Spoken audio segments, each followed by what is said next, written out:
নমস্কার, আমি শুভ্রজ্যোতি মজুমদার। আজকে আবার দিদির কাছে এসেছি। আজকে আমাদের গানে গানে চর্চার পঞ্চম পর্ব। আজকে আমাদের বিষয় হচ্ছে রাবীন্দ্রিক ভাবনায় মা। তাহলে দিদি, রাবীন্দ্রিক ভাবনায় মাকে আপনি কীভাবে ব্যাখ্যা করেন? না, ঠিক রাবীন্দ্রিক ভাবনায় মা বলবো না। বিষয়টা হচ্ছে যে আমরা গান করতে করতে তো কিছু কিছু ভাবনা, গান করতে করতে যখন গানটাকে পড়া হয় তখন সেই গানের পড়ার মধ্যে থেকে তো কিছু ভাবনা উঠে আসে। যেমন তেমনি দুটো গানকে পাশাপাশি পড়তে গিয়ে অদ্ভুত একটা অনুভব হয়েছে। সেই অনুভবটা হচ্ছে একটা সময় যখন আমরা মাতৃগর্ভে থাকি তখন মায়ের রক্তে, মায়ের শ্বাস প্রশ্বাসের সঙ্গে আমরা একসঙ্গে থাকি, কিন্তু মাকে তো চিনি না, মানে তার শরীরটা তো চেনে না। যখন মাতৃগর্ভ থেকে বেরোনোর পর মাকে দেখতে পাওয়ার পরে বোঝা যায় যে ও, এটা তো আমার মা। তাহলে সেরকম একটা অনুভূতির গান হচ্ছে যে অচেনাকে ভয় কে আমার বলে, মানে আমরা তো সব বিষয়কে নিয়েই ভয় পাই। সেই ভয় পাওয়াটা যে ভয়ে পড়ার মতো নয়, এমনই একটা উদাহরণের ক্ষেত্রেতে মায়ের সঙ্গে তুলনা করেছেন রবীন্দ্রনাথ, যে যার গর্ভে থাকে সেও অচেনা থাকে, কিন্তু সে যখন আমরা প্রকাশ্যে আসি, যখন মাতৃগর্ভ থেকে যখন আমরা ভূমিষ্ঠ হই, তখন সেই সব থেকে আপন, সেই ভয়টা কেটে যায়, সেই সব থেকে আপন। আচ্ছা দিদি, একটা জিনিস জিজ্ঞেস করবো। রবীন্দ্রনাথের জীবনের একটা বড় অংশ তো মাকে ছাড়াই কাটিয়েছেন। তিনি জন্মের পর তিনি একটা শৈশবের একটা অংশ তিনি মাকে ছাড়াই কাটিয়েছেন, তার জীবন স্মৃতিতে তার উল্লেখ আছে। এই থেকেই কি রবীন্দ্রনাথের মায়ের ভাবনা শুরু? রবীন্দ্রনাথের মায়ের ভাবনা কিন্তু অনেক বড় বিষয়। রবীন্দ্রনাথের মায়ের ভাবনা নিয়ে এত অল্প পরিসরের শব্দগুলো ব্যবহার করা যায় না। রবীন্দ্রনাথের দেশপ্রেমের ক্ষেত্র দেখলে আসলে কেন যে তিনি বিশ্ব কবি হয়েছিলেন তখনই বোঝা যায় যে উনি কখনোই এই ছোট্ট একটা পরিসরের মধ্যে আবদ্ধ থাকেন না। আমরা যেমনভাবে ঘরের মাকে শুধুমাত্র ভাবে, তিনি ঘরের মায়ের সঙ্গে সঙ্গে অনেক অনেক বড় বিষয়কেও ভাবনা দিয়েছেন, যে আধ্যাত্মবোধেও তার মায়ের কথা লিখেছেন, দেশ মায়ের কথা বলা আছে। অর্থাৎ মানে একটা শরীরের পরিসরের মধ্যে আটকে রাখতে পারেন।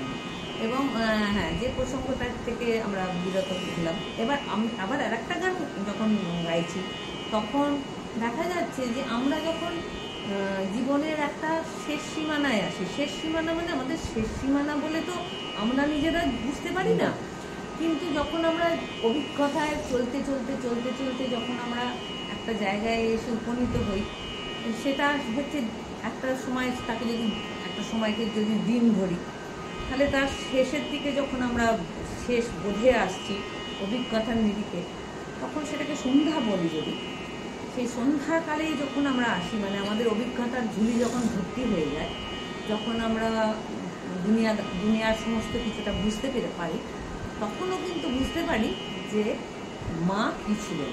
এবং মা হচ্ছে সেই জায়গাটা থেকে তিনি তখন ওই আবার মায়ের কোলের কাছে ফিরে যাওয়ার কথা ভাবে, মানে ওটা এত বড় একটা আশ্রয় যে সমস্ত কিছু নিরাময়ের জায়গা হচ্ছে মা। অর্থাৎ আমরা পাশাপাশি দুটো গান করবো। এই দুটো গানের মধ্যে একটা গানের মধ্যে অচেনা মা, আর একটা গানের মধ্যে ভীষণভাবে চেনা মা, যে চেনা মায়ের কাছে আমরা বারবার ফিরে যেতে চাই। আমরা গান শুনে নিই।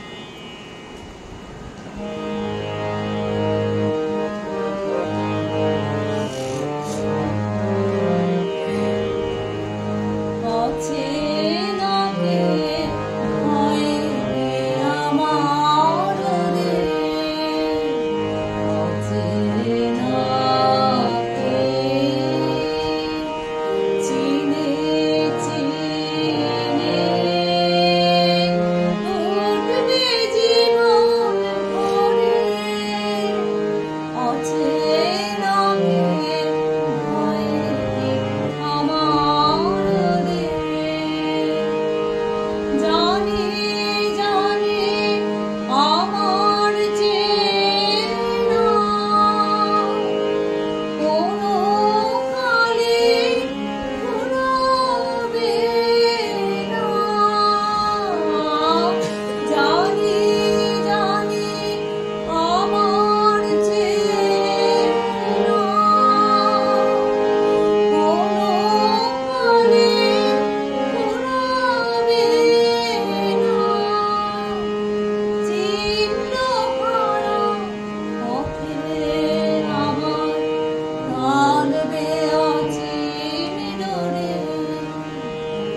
অচেনা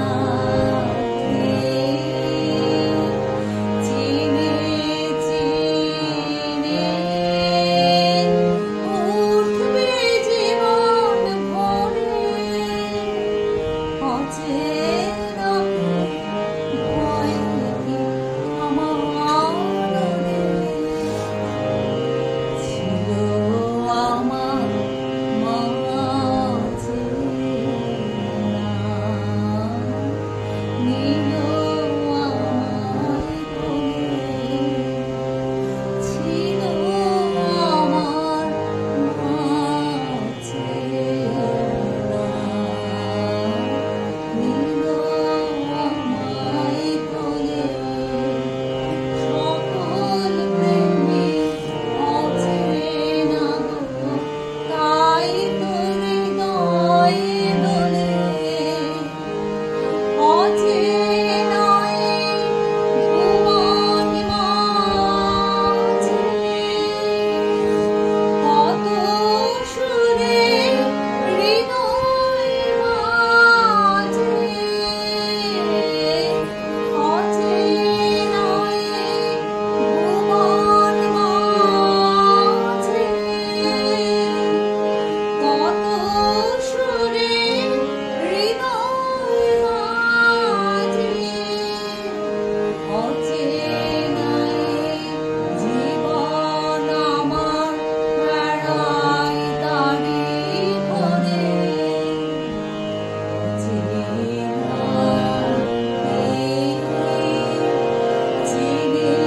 চিনে উঠবে জীবন ভরে অচেনাকে ভয় কি আমার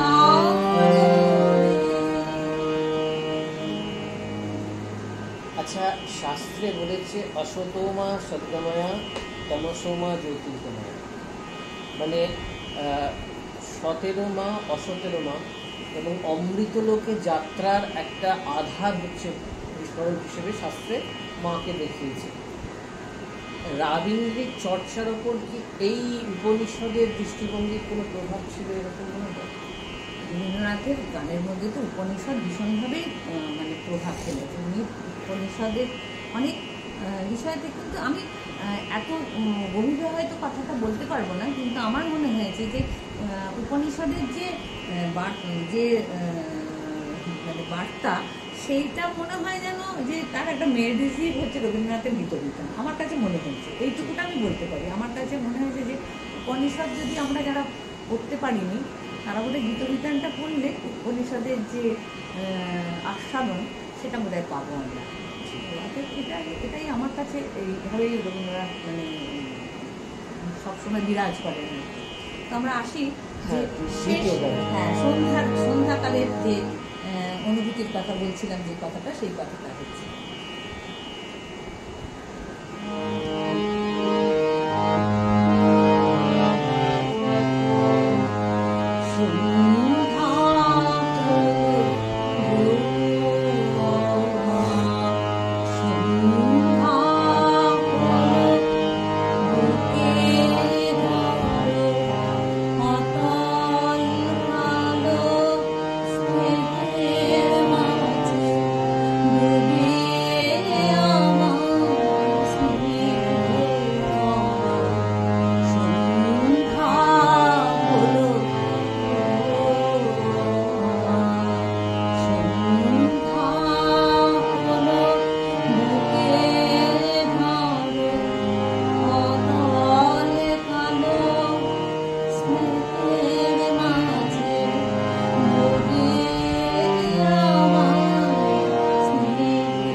তিথি।